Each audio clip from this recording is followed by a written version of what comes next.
Namaste doston, welcome to my YouTube channel Story Point. Please subscribe to my YouTube channel and press the bell icon for never missing updates.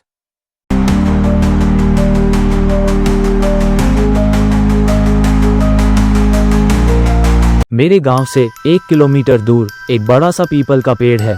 वह एक विशाल पेड़ है जिसकी शाखाएं लंबी लंबी और ऊपर से नीचे की ओर आकर ऊपर की ओर मुड़ी हुई मोड़ के आकर की है। वह पेड़ देखने में इतना भयानक लगता है कि मेरे तो उस दिन की घटना के बाद रोंगटे खड़े हो जाते हैं। उस पेड़ की शाखाएं कम से कम आधे बीघे में फैली हुई हैं। शायद तुम लोगों में से कोई मानता हो या न मानता हो, लेकिन मैं जरूर मानता हूँ कि भूत चुड़ैल आत्माएं होती है। हर गली हर चौराहे पर ऐसी बुरी आत्माएं होती हैं। वो तब तक नहीं हमें दिखती जब तक वो हमें दिखना नहीं चाहती हैं। यह आत्माएं तब दिखती हैं जब किसी की राशि उस आत्मा से मिल जाए दिखती हैं। मैं आप लोगों को एक ऐसी हकीकत की कहानी बताने जा रहा हूँ जिसको मैं याद करते ही मेरे रोंगटे खड़े हो जाते हैं। अब मैं आपको उस घटना के बारे में बताता हूँ कि मैं और मेरे दोस्त उस पीपल के पेड़ पर खेलने जाया करते थे। उस पेड़ की शाखाओं पर हम झूले की तरह झूला करते थे। उस पेड़ की छाया इतनी घनी थी कि सारे पंछी उसी पे बैठा करते थे और हम लोग गर्मियों में उस पर जाके झूलते थे। बड़ा मजा आता था।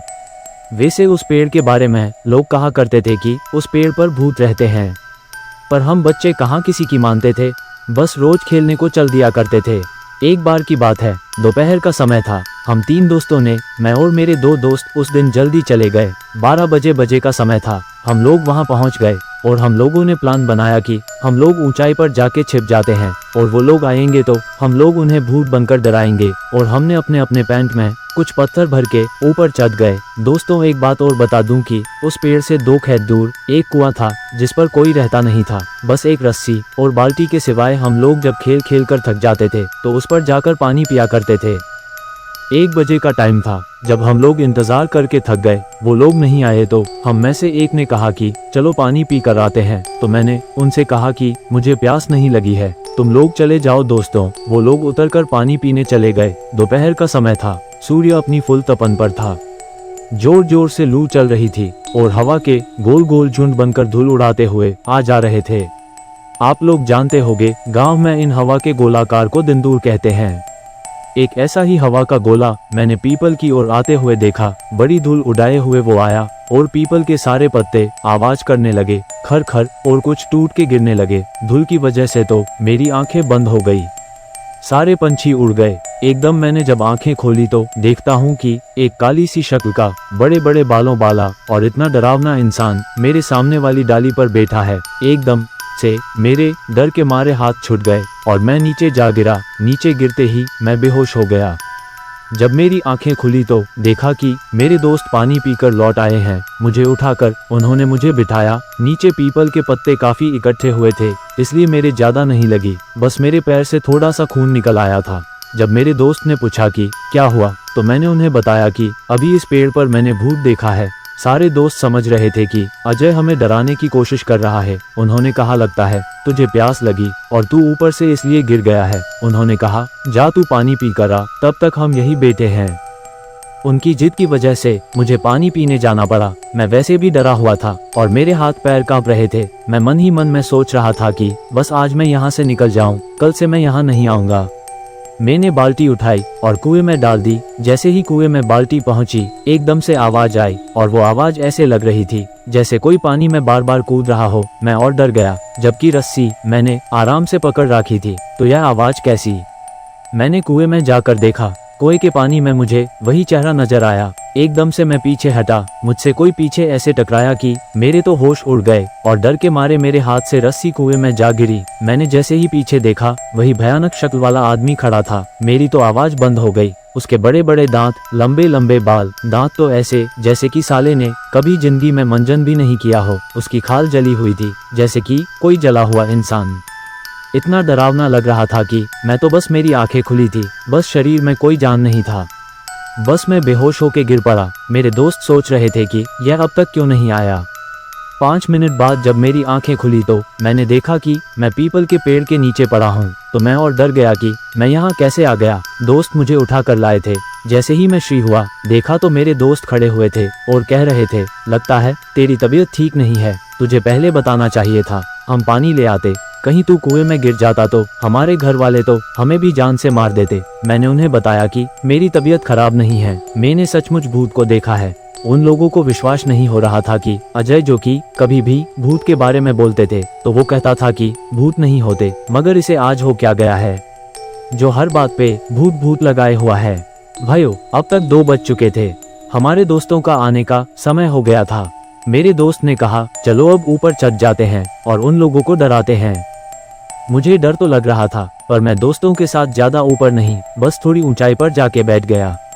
जब वो लोग आए तो हमने पत्थर फेंकने चालू किए, और तब तक हुआ क्या, जोर से एक दंदूरा हवा का झोंका आया और सारे पीपल को उसने झकझोर दिया। हम लोगों को लगा जैसे कि कोई उसे झकझोर के उखाड़ने की कोशिश कर रहा हो। मेरे दोस्तों ने समझा कि भूत है इस पेड़ पर, और वो सारे लोग डर कर भाग गए। और हम बड़े ही खुश हुए कि आज तो इन्हें हमने डरा ही दिया। पर हमें क्या पता था कि वो कक्का भूत भी यह सब देख रहा है, और उसने जोर से पेड़ को हिलाया। जैसे ही मैंने मेरे दोस्तों ने ये सब देखा, जल्दी जल्दी उतरने लगे। अब की बार तो उसकी आंखें लाल लाल, दांत होठों से बाहर। हम वहां से भागे। मैं तो डाली पकड़ के कूद पड़ा। मेरे दोस्त जिससे लटका वो डाली टूट गई और एकदम से नीचे गिरा। मैंने उसे उठाया तक नहीं। मैं वहां से भागा और मेरे दोस्त भी पीछे पीछे। बस फिर तो हमने मुड़कर नहीं देखा। घर आके ही हमने दम लिया। हमने देखा कि हमारा दोस्त नीरज नहीं दिख रहा है, तो हमने उसे उधर से लेट आते हुए देखा। वो आराम आराम से आ रहा था। उसकी आंखें लाल, हाव भाव बदले हुए नजर आ रहे थे। हमने उनसे पूछा कि नीरज क्या हुआ, तो उसने कुछ नहीं कहा। बस हमारी तरफ ऐसी ही नजरों से वह देखकर चला गया और जाकर सीधे अपनी चबूतरे पर जाकर बैठ गया। उसके हाव भाव बदले, आवाज भारी सी हो गई है। जब घर के सब लोगों ने उसे देखा और कहा, कहाँ गए थे तुम लोग, तब मेरे दोस्त सुरेश ने सारी बात बता दी। तब हमारे चाचा जी ने कहा, मैं हमेशा मना करता रहता हूँ इन लोगों को कि पीपल के पास मत जाया करो, पर ये लोग मानते ही नहीं। अब देखो इसका क्या हाल हुआ है। अब जाकर भगत जी को बुला के ले आओ। हमारे गांव में एक बाबा है शियाराम, जो हनुमान के मंदिर में रहते हैं और पूजा करते हैं। वो तंत्र मंत्र इन चीज़ों में माहिर हैं, इसलिए उन्हें लोग भगत जी के नाम से बुलाते हैं। तब मैं जाकर मंदिर से भगत जी को बुलाया। भगत जी ने मुझसे कहा कि पहले कुल्ला कर और जाकर हनुमान के मंदिर से भभूत राख लेकर आ। तब मैंने राख ली। तब तक भगत जी ने कुल्ला करके अपना कमंडल साधुओं के पास जो पानी पीने के लिए होता है उठाया और चल दिए, और मैं उनके पीछे पीछे चल दिया। भगत जी वहां पहुंचे और पहुंचते ही सब समझ गए और कहा, भाई तुम यहाँ क्या लेने आए हो। वो चुप रहा, कुछ बोला नहीं। तब भगत जी समझ गए कि तू ऐसे नहीं बताएगा। तब भगत जी ने धरती के पैर छूकर बैठकर मुझसे राख मांगी। मैंने उनको राख दे दी। तब उन्होंने कुछ मंत्र बोलकर उस राख को उसके ऊपर फेंक दिया और कुछ कमंडल से जल के छींटे मारे। तक उसका कान पकड़ के बोले, बता तूने इस लड़के को क्यों पकड़ रखा, और कौन है तू और कहाँ से आया है। तब उसने बताया कि मैं पास के पीपल के पेड़ पर रहने वाला भूत हूँ। ये लोग मुझे दोपहर के समय सोने नहीं देते थे, इसलिए मैंने इनको डराया और इसको पकड़ लिया। भगत जी बोले, तू पीपल को छोड़ और कहीं दूर जंगल में चला जा, और वो पीपल बच्चों के खेलने के लिए है। पर मैं कहाँ जाऊंगा। तब भगत जी ने कहा कि तू ऐसे ही चला जागेगा या फिर निकालूं अपना बज। और भगत जी की आंखें लाल हो गई। तब भूत ने कहा, आप मेरा कान छोड़ोगे तभी तो मैं जाऊंगा। देख कितना अच्छा बच्चा है, इतना जल्दी समझ गया। एकदम नीरज हिला और वो नॉर्मल हो गया, जैसे कि अभी सोकर जगा हुआ है। तब भगत जी ने कहा, जाओ, अब पीपल वाला भूत भाग चुका है, अब तुम कभी भी जाकर उस पेड़ पर खेल सकते हो। हाँ दोस्तों, एक बात बताना मैं भूल गया। जब भगत जी आंखों में जो चमक आई वो हनुमान जी थे, और उन्हीं ने कहा था कि मैं बज से मारूं क्या तुझे। तो प्रेम से बोलिए संकट मोचन हनुमान जी की जय। तब से हम लोग भूतों पर विश्वास करने लगे हैं और उनसे अब डर नहीं लगता। जब भी डर लगे तो बोलना, जय बजरंग बली की जय।